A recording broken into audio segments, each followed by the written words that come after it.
Mes chers collègues, avant d'aborder la question du DOB, c'est vrai qu'on parle de l'irresponsabilité de la censure et sans rentrer dans la polémique, on pourrait peut-être revenir au péché originel de cette censure, c'est la question de la dissolution. Enfin, moi, aujourd'hui, je n'explique toujours pas qui a été le fait du prince. Ensuite, une succession de décisions qui pourraient être mises en question, le choix d'un Premier ministre qui était issu du 4e groupe à l'Assemblée nationale. Enfin voilà, voilà donc, et peut-être mesurer nos propos, parce que quand on parle de retentissement économique de la censure, on pourrait parler notamment du rapport du Sénat sur l'impact de nos finances publiques, et l'audition de Bruno Le Maire encore récemment montre que certes il y aura un impact de cette censure, mais l'impact est beaucoup plus fort de ces dernières années de gestion budgétaire de l'État. Donc, parce qu'on situation, on avait une loi qui nous a été présentée qui, alors selon les comptes, faisait entre 5 et 9 milliards d'économies sur le budget des collectivités territoriales, prenant prétexte parfois de manière un peu fallacieuse d'une mauvaise gestion des collectivités, en disant oui, en gros, les collectivités ont trop recruté, les collectivités dépensent trop, et donc il y a des économies à faire sur leur budget.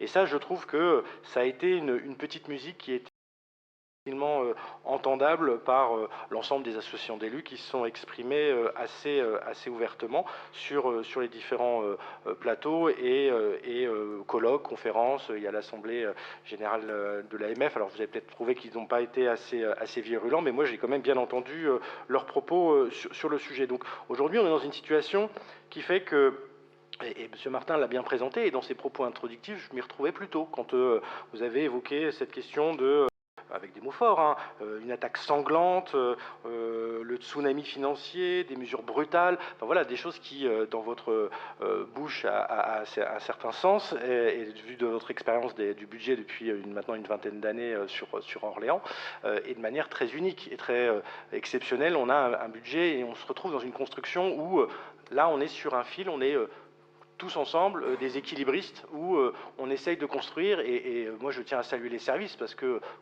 budget dans ce contexte-là, c'est vraiment mission impossible, et donc on a, voilà, comme des funambules, on essaye d'avancer pour essayer d'imaginer ce que sera l'avenir dans quelques semaines, pour pouvoir construire un budget et avancer. Et c'est vrai que sur le coup, on a cette situation qu'on a tous partagés. Je ne reviens pas parce qu'on en avait déjà parlé à la précédente conseil municipal, et on en a parlé aussi au conseil de métropole. La question qui vient au final, au-delà et c'est le moment de se le poser sur les orientations budgétaires, c'est la capacité des collectivités à agir.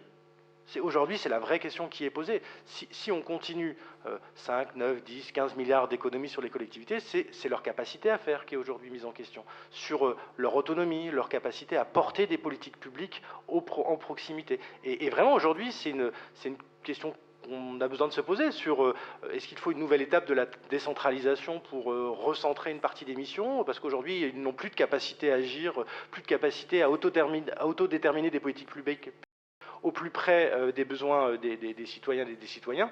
Vraiment, c'est une question qu'aujourd'hui on a besoin de se poser. Est-ce qu'une collectivité, ça devient un service déconcentré de l'État qui ne fait qu'appliquer un certain nombre de dispositifs? Voilà, c'est une question qui aujourd'hui doit nous animer nos réflexions, parce que à force de limiter la capacité financière des collectivités, on en vient vraiment à limiter leur capacité d'action. Et là, on est en fait face à un mur qui fait qu'il y a certains services publics qui vont être impactés, il y a les services à la population qui vont être remis.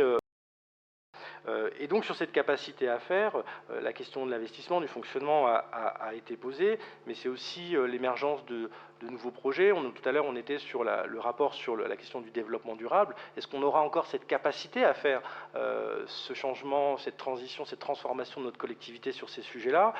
J'entends que un des leviers qui permettait d'accompagner les collectivités sur ces sujets-là, c'était la question du fonds vert, a été démonétisé, baissé. Alors est-ce que sur la finance, on aura un peu plus de respiration sur cette capacité à faire? Et donc vraiment, voilà, c'est ces questions-là que je voulais qu'on se pose ensemble collectivement. J'ai entendu un certain nombre de réflexions et aussi qui vont dans ce sens dans les propos précédents. Mais voilà, il faut qu'on arrive à trouver ce chemin pour la collectivité, c'est comment on arrive à financer ces services publics, comment on finance ces équipements publics, culturels, associatifs, sportifs, comment on continue à soutenir notre tissu économique. Et c'est vrai qu'on le dit souvent, c'est que les collectivités représentent 70% de l'investissement public. On en a parlé déjà ici. Il y a une vraie crise du logement, il y a une vraie interrogation sur notre capacité à sortir des logements. Enfin, aujourd'hui, on était en session du conseil départemental. La question s'est posée sur le rapport de Eugène Loret, sur le nombre de logements qu'on a lancés en construction. Et ça, c'est du temps long. Et c'est vrai qu'aujourd'hui, on pense que d'ici 2, 3, 4 ans, on sent qu'il y aura un problème encore plus fort sur la question de notre capacité à proposer des logements adaptés aux besoins. Je ne vais pas être beaucoup plus long, mais et je terminerai juste mon propos sur ce qui a pu être évoqué précédemment sur l'impact sur les politiques publiques.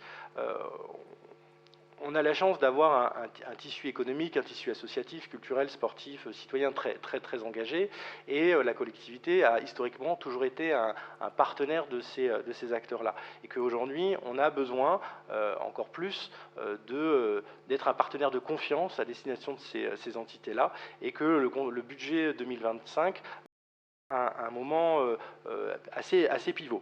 Et pour être dans une démarche constructive, moi ce que je voulais vous proposer ce soir, c'était que avant de déterminer vos arbitrages, et il y a le fait majoritaire et vous avez la capacité de le faire, c'est qu'en commission, sur chacune des thématiques, on puisse aborder sereinement ces différents sujets-là et aussi participer à ces questions d'arbitrage.